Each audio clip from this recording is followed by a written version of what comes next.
Es tut mir leid, dass ich heute nicht auf Deutsch reden werde, aber ich glaube tatsächlich, es ist besser für euch. My German is still dreadful, so I will just present in English. So the tool I would like to present today is called the Geo-Browser, and it's one of the services provided by DARIAH.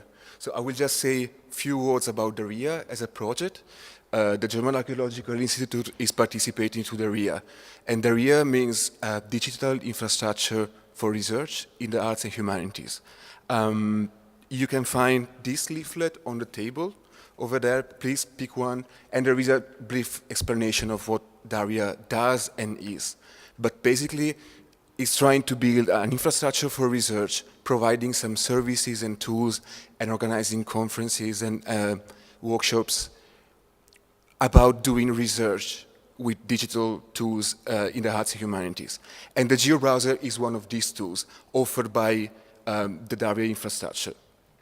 So the main goal of the Geo-Browser is to present spatial data in a temporal context. That's why it's called E4D, the tool from which the Geo-Browser springs. It's a reuse of the Europeana 4D tool, and is useful for researchers in order to determine relationships within data on a temporal and geographical level. It's useful to visualize data, but it's also useful to explore them. So I will just, in these slides, show quickly what are the features of the Geo-Browser, and in the next slides, show an example of how the Geo-Browser can be used actually to explore data about the limits. So the input format for the Geo-Browser is KML, but can also be KMZ, which is the zipped version of KML, or also takes as input CSV. The only requirement is that your data are online somewhere, and you can point to them using a URL. The Geo-Browser is suitable to display data that have both time and space attached to them.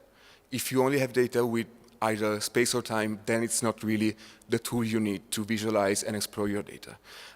There are different features to explore the data from the geographical perspective. For instance, tools to select regions like radius, circle, or polygons, and then zoom into your data, and then dig more into the analysis, and then zoomed out and keep going.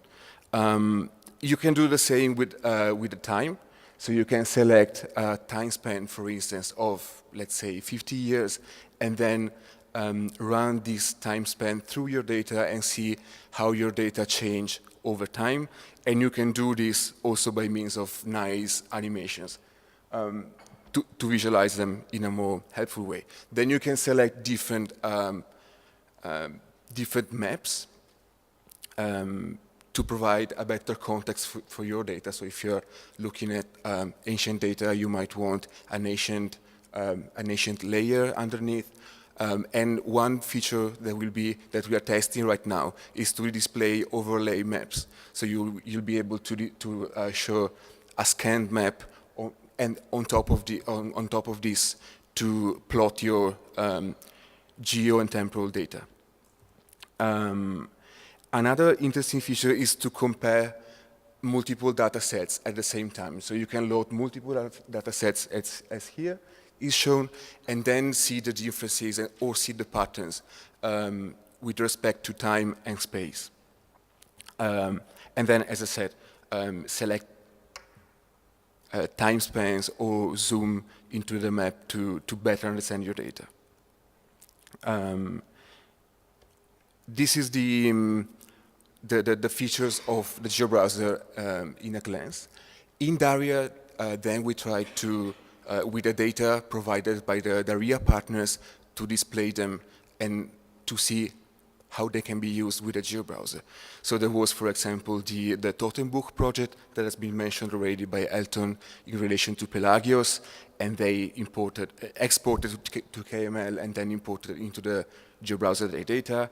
The same did the SCI in Essen with their database of Jewish inscriptions. And then we also have an example from the DARIAH showing find spots of metals from China. But for today, I actually wanted to show something more related to the limes, to show you how the Geo-Browser can be used. So I just switched to the other slides quickly. So the Geo-Browser is one tool, but with different, and I would say also many branches. So started in Leipzig with the Europeana 4D, then the Geo-Browser in DARIAH is extending and building upon the Europeana 4D tool. But then there is also the branch, which is now called GeoTimco, still developed by Stefan Jenicke in Leipzig, and now also by Sebastian Kruse at the Max Planck Institute for Wissenschaftsgeschichte. And it's an open source tool with the code on GitHub, and these two are actually two branches of the same tool. So it's being developed by more than one partner.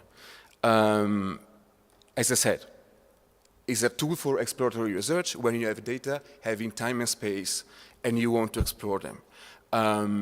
So KML allows for exporting data from your data sources into the Geo-Browser, but then I want also to argue that the preparation of data is also part of the research process. So you need to have research questions to ask to your data, and then you can do something useful with this tool. The data we have, and Sebastian and Philip already talked about it, are mainly places related to the limes that are in the DARIAH Gazetteer, and then publications about places in the limes that are in Xenon. With this data in mind, what you can do is to ask some research questions. And my research questions, having up to now, up to yesterday, only a vague idea of what the limes was. I mean, I studied it, but I had no idea, for instance, what was the most studied place in the limes. So I just started asking some questions. For instance, which publications are related to each place? Or what are the most or the least studied places in the limes? Or how the studies about the limes evolved over time. And then there are some dots. You can just fill in your research questions and then process the data to answer them, hopefully. But in order to do some mashups with data, what you need to have is a technical infrastructure that allows for this mashing up. So what I was able to do was to get the places related to the limes from the Gazetteer, because they are filtered by tag. And then for each place, I went to Xenon, which is the library catalog of the DAI, getting all the publications related to each place in the limes. And then I kept only those places having at least one publication. And then my space and time dimensions were, for the space was the place in the limes, and for the time was the publication date of the publication. And this was relatively easy with a script of 20 to 50 lines of Python. I was able to create the data using the RESTful API, the RESTful APIs, and using JSON just to get the data. Dealing with the data in the Gazetteer and Xenon was relatively easy because the data are very well connected to each other in these two data sources. So extending this, getting data from other sources might be slightly more complicated. But for instance, all the places in the Gazetteer have links to Pleiades, so it will also be possible to get the data from Pelagios and to increase the data set. And in these slides, there are actually also the links to the script that I wrote and to the output of the script if you want to try out yourself. So just quickly to come to the results, what I was able to show was the publications. The bigger dots are the places in the limes with more publications. And then you see in the timeline underneath the map, you can see how the number of publications increased or decreased. Another interesting feature of the Geo-Browser is that you can just create a permanent link not only to the tool, but to what you're actually viewing in the tool. So when you load your data and you are at a certain step of your exploratory process, you can just create a link, send it to a colleague saying, this is what I found out, check it out. So with this, so this actually loads my data into the Geo-Browser and displays them, and it's actually live and it works. So what you can see are all the places in the limes, the timeline underneath, and then in this sort of tabular view, you have the links back to Xenon and to the gazetteer. Then what you can do is to select one place. We can take, for instance, Salzburg, zoom into it, and then using this view, you can filter out only the results by the place. So going back to the slides, yeah, this I showed it already. This is another screenshot from the MPI branch of the Geo-Browser. So it's the next, yeah, what will be the next Geo-Browser. We loaded as an overlay a KML file with limes and then plotted upon it the same data with links to the bibliography. An interesting answer to my initial research questions was, for instance, I was looking at how publications about the limes increase or decrease over time. And choosing the time unit decade from this view appears quite neatly in this kind of serendipitous way that in the 1980s there were 12 publications about the limes as a whole. And then in the 1990s, there was a spike of studies about the limes. So this was just an example of how you can use this tool to get into your data, ask questions, and get some answers back. I think this is it. Thank you very much, Matteo. I should say that for this block of 3 little presentations, Philipp Geert is a prehistorian that studied in Kiel prehistory and geophysics, and he works since 2011 at the University of Cologne. And Sebastian Cui is studying what one could say in English humanities computing person that doesn't have too much study experience in classics or in archaeology, only by working for me for a very, very long time, much longer than 2011.